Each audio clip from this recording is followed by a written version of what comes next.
नमस्कार जी। कहानियाँ यादों की में आपका स्वागत है। प्रस्तुत है मेरी आज की कहानी डरावना सत्य। नहीं पापा, इन ताई जी को जाने को कह दो।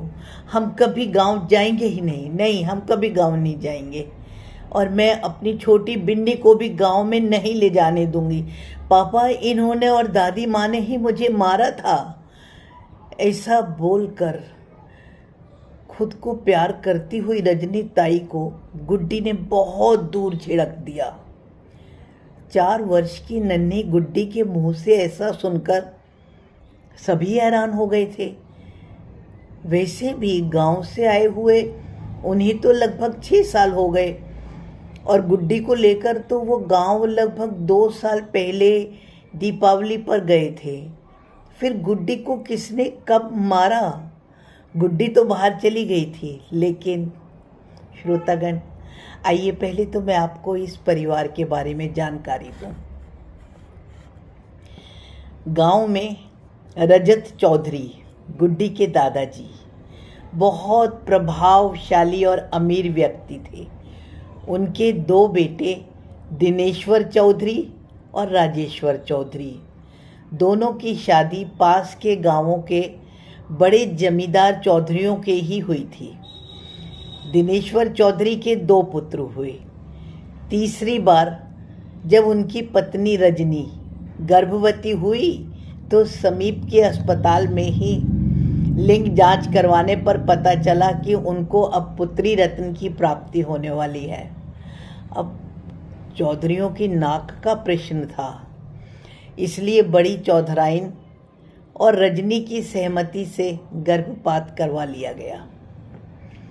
यह सब देखकर छोटी बहू प्रिया बेहद घबरा गई थी और किसी तरह से वह अपने पति राजेश्वर चौधरी यानी गुड्डी के पिता को लेकर शहर में आ गई। शहर में प्रिया की बहन और उनके पति रहते थे। उन्हीं की कोशिशों से राजेश्वर को शहर में नौकरी मिल गई थी। राजेश्वर चौधरी ने भी अब शहर में ही नौकरी ज्वाइन कर ली थी। यहीं शहर में ही उनके घर में गुड्डी का जन्म हुआ। जब लड़की होने की खबर सुनी तो ना तो रजत चौधरी जी ने उन्हें गांव में बुलाया और ना ही उनसे मिलने के लिए वह शहर में आए। लगभग 2 साल पहले ही, जब तो गुड्डी बहुत छोटी ही थी, तब दिनेश्वर चौधरी के पुत्र के जन्मदिन पर मंदिर में जगराता रखा गया था और इसी उपलक्ष्य में एक मूर्ति की भी स्थापना होनी थी।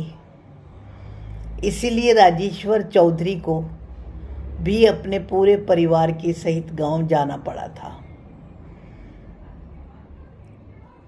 पर गुड्डी वहाँ भी अपनी दादी ताई किसी के भी पास में नहीं जा रही थी। हालांकि दीपावली भी थी, पर वह तो बस वहाँ पर सिर्फ रो रो करके बीमार ही हो रही थी। इस कारण से वह लोग गांव में 3 दिन भी नहीं रुक पाए। और उधर गांव में उद्दंडता की सारी सीमाओं को पार करते हुए दिनेश्वर चौधरी, रजत जी के बेटे दिनेश्वर चौधरी जी के दोनों पुत्र, वो बाइक में करतब दिखाते हुए यूं ही घूमते रहते थे। उनसे पूरे ग्रामवासी बहुत तंग थे। पर क्या करते, रजत चौधरी के प्रभावशाली व्यक्तित्व के सामने उनके पोतों की तो वो शिकायत भी नहीं लगा सकते थे। दिन प्रतिदिन उन पोतों की उद्दंडताएं सीमा को पार करे जा रही थी, परंतु घर में दादा दादी और उनके पिता की उनको पूर्णतया शह प्राप्त थी। उल्टा उन दोनों पोतों की उद्दंडता पर दादा को तो बहुत गर्व और होता था। लेकिन इंसान सोचता कुछ और है और विधाता को मंजूर कुछ और होता है। लगभग 6 महीने पहले ही वे दोनों किशोर गांव के पास रेलवे क्रॉसिंग पर बाइक से अपने करतब दिखा रहे थे। तो मालूम नहीं कहाँ से अचानक से द्रुतगामी रेल आ गई और वह दोनों किशोरों और बाइक को रौंदते हुए उन दोनों लालों की जीवन लीला समाप्त कर गई। अब उनके जीवन के साथ ही रजत चौधरी के घर की रोशनी भी चली गई थी। जंगल की आग के जैसे जब यह खबर पूरे गांव में पहुंची, जिस किसी ने भी यह खबर सुनी वो बहुत दुखी हुआ। प्रिया और राजेश्वर भी यह खबर सुनकर गुड्डी को शहर में ही रहने वाली अपनी मौसी के पास, यानी कि प्रिया की बहन के पास छोड़कर गांव चले गए थे। पूरे गांव में मातम पसरा हुआ था। अभी लगभग 3 महीने पहले ही प्रिया ने दूसरी पुत्री को जन्म दिया था। अब की बार तो सासू माँ भी शहर ही आ गई थी और वह राजेश्वर जी पर दबाव डाल रही थी कि चाहे तो वह भी अपनी नौकरी छोड़कर गांव में आ जाए या अपनी एक पुत्री को ही उन्हें गांव में ले जाने दे। दोनों किशोरों की मृत्यु के बाद गांव में इतनी बड़ी हवेली अब खाली खाली लगती थी। पुत्री के समय गर्भपात करवाने के कारण शायद कुछ कॉम्प्लिकेशन आ गई थी, जिस कारण से रजनी भी अब दोबारा से मां नहीं बन सकती थी।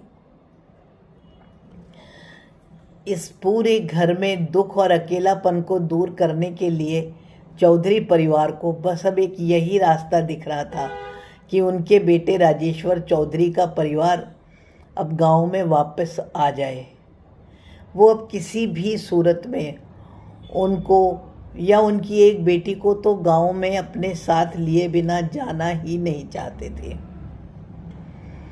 राजेश्वर चौधरी गुड्डी को उनके साथ भेजने की सोचते, इससे पहले ही गुड्डी गुस्से में भरी चिल्लाती हुई आई और बोली, पापा इन लोगों को यहाँ से जाने दो, इन्हें कह दो कि ये लोग यहाँ से चले जाएं। इन लोगों ने ही मुझे मारा था, ये लड़कियों को मार देते हैं, मैं अपनी छोटी बिन्नी को भी वहाँ नहीं ले जाने दूंगी, देखो ये दोनों इससे भी मार देंगी। रोती रोती गुड्डी रजनी ताई और सासू माँ को धकियाती जा रही थी। प्रिया ने किसी तरह से गुड्डी को संभाला और बिन्नी के साथ उसे अपने कमरे में ले आई। सब चुप थे। रजनी और सासू माँ को याद आ रहा था वो समय जब लिंग जांच करवाने के पश्चात उन्होंने डॉक्टर के मना करने के बावजूद भी कि अब काफ़ी समय हो चुका है, गर्भ में बच्चा बहुत बड़ा हो चुका है, अब गर्भपात करवाना खतरे से खाली नहीं होगा। ये सुनकर भी किसी की ना सुनते हुए उन्होंने गर्भपात करवा करके ही दम लिया। तभी तो कोई कॉम्प्लिकेशन आई थी कि रजनी भाभी अब कभी भी मां नहीं बन सकती। अचानक से ख्याल आया, क्या गुड्डी वही बेटी है? ऐसा भी तो हो सकता है कि जब गुड्डी उनके साथ गांव गई थी तब उन लोगों के व्यवहार में गुड्डी को कुछ लगा हो जो कि वह ना भूल पाई हो।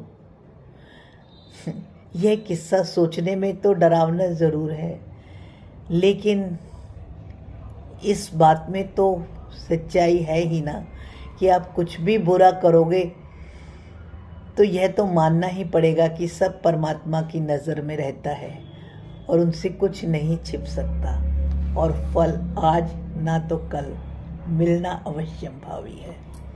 धन्यवाद जी।